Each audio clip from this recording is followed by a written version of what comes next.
Hello everyone, this is the Priestess of Moot. I'm back with another video. So in today's video I'm going to be talking about the cabinet in modern day Kemeticism as well as in whatever form of Egyptian paganism you happen to practice. So, about a year or so ago I decided that my Egyptian statues needed to have a much more permanent, much more, I would say, a more elegant type of look or type of place they were in. So, about a couple of months ago, I was over in Walmart and they had these three-tier spice racks, and on the channel, on the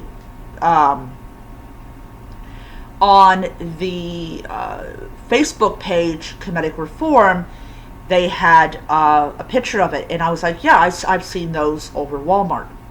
So what historical basis does we have with cabinets in ancient Kemet or ancient Egypt, if you want to use the Greek word for the Black Land? A lot. A lot. A lot, a lot, a lot. A lot of historical evidence. So, one of the things that I will tell anyone who is getting involved in Kemeticism or Egyptian paganism or even Egyptian Wicca and want to have a place for their statues, how we as Egyptian pagans set up our altars or set up our shrines is very different than, say, in Wicca. So, on my shrine, and I have posted videos of my space several times. And I do have an abed ritual that is private that I will make public when a bed comes around. So it kind of goes with the time. And please ignore whatever I say in that video. I did that video like over a year ago. So when we go to Egypt, or when you go to Egypt, you go to the ruins of the old temples.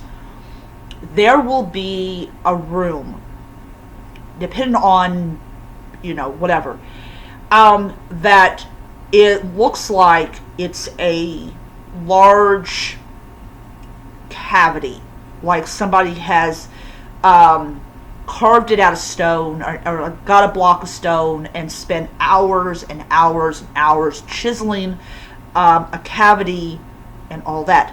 This is known as the Nanos. I'm probably butchering the name. It's actually Greek.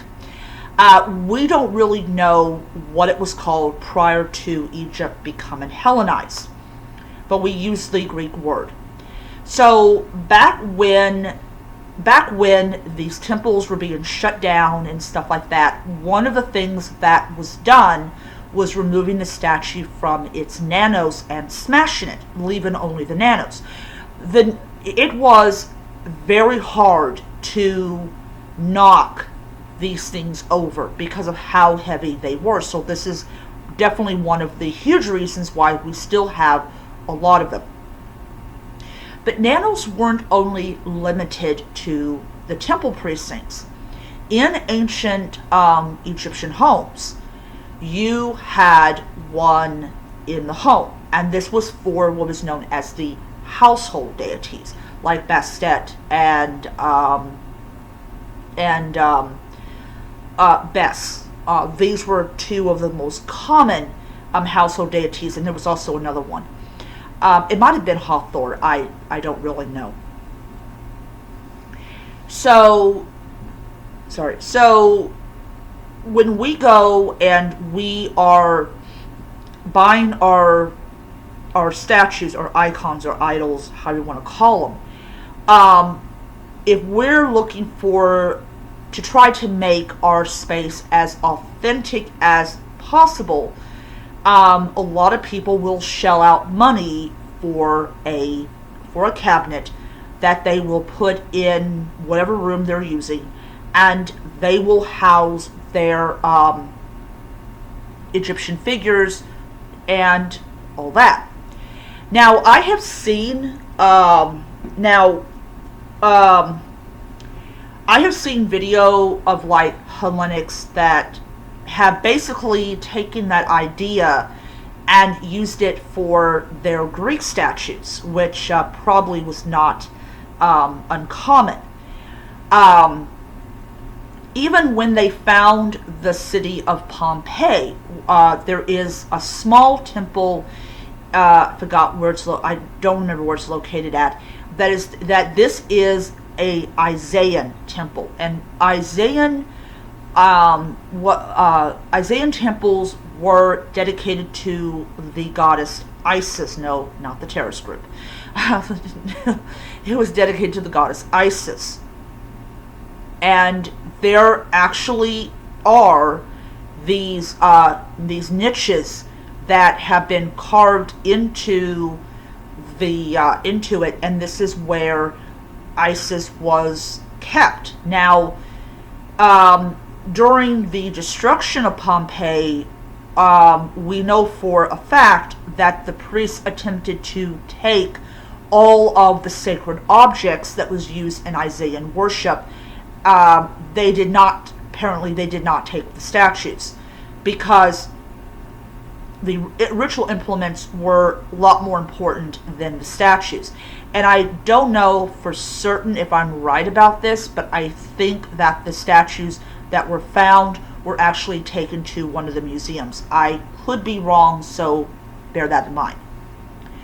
So when I was on Amazon looking for a cabinet, I wanted a cabinet that was not super expensive and would be able to hold my statues. And sure enough, I did find one and I bought it. And so when I do my my next ritual, you will see the cabinet.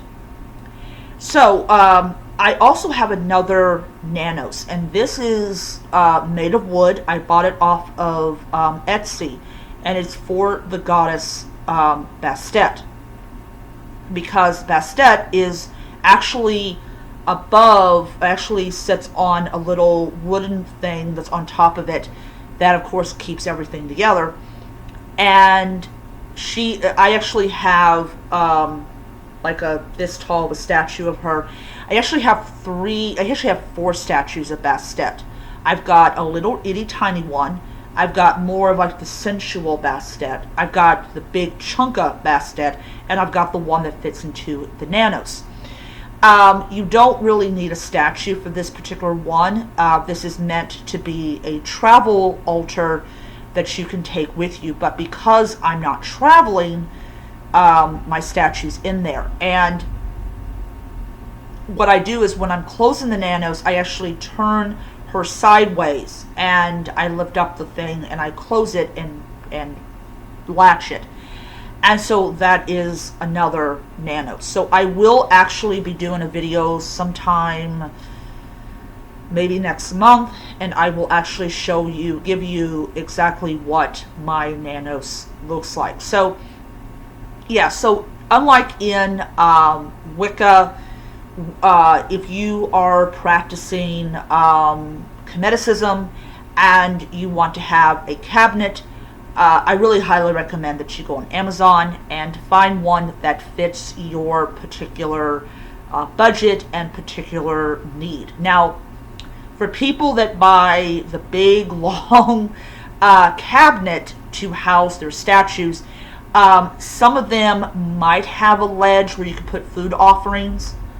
But more often than not, they will place an additional table in front, and they will actually use that for the offerings.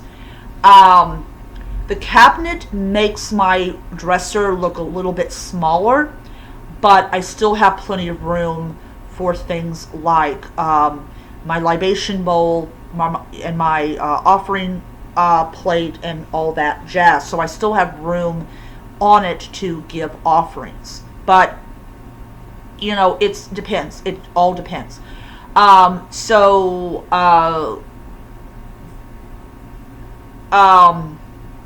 So what I did last week was I ordered a couple more statues, and one of them, of course, is what's it? Raw. Then I got like Anubis.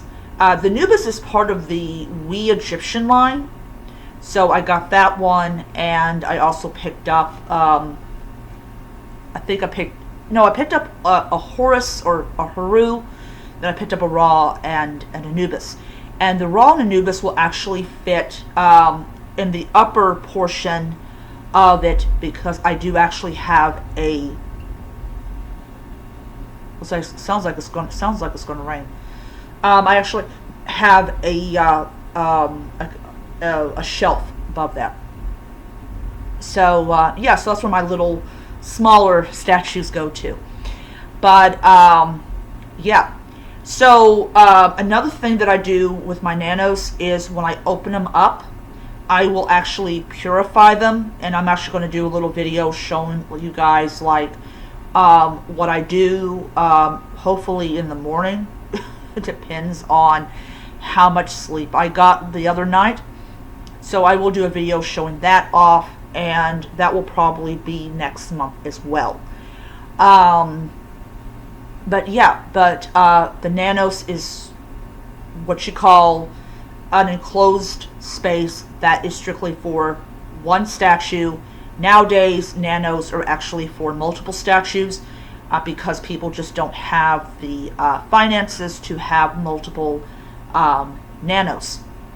So yeah, so I am going to end it there, and next month, I will say this about next month, I am going to do a series of videos about like women's rights in Egypt, what kind of offerings that I give to the gods, and I'm going to be going over to Joanne Fabrics. Yeah, they have fabrics. My brain's not operating today on any kind of level. And I'm going to get some white cloth, because I intend to put little coats on my statues. So to make it more in line, because when they found Tutankhamun's tomb, and all the statues had those little things on. So I will see you guys around. Hope you guys enjoy the video. Bye.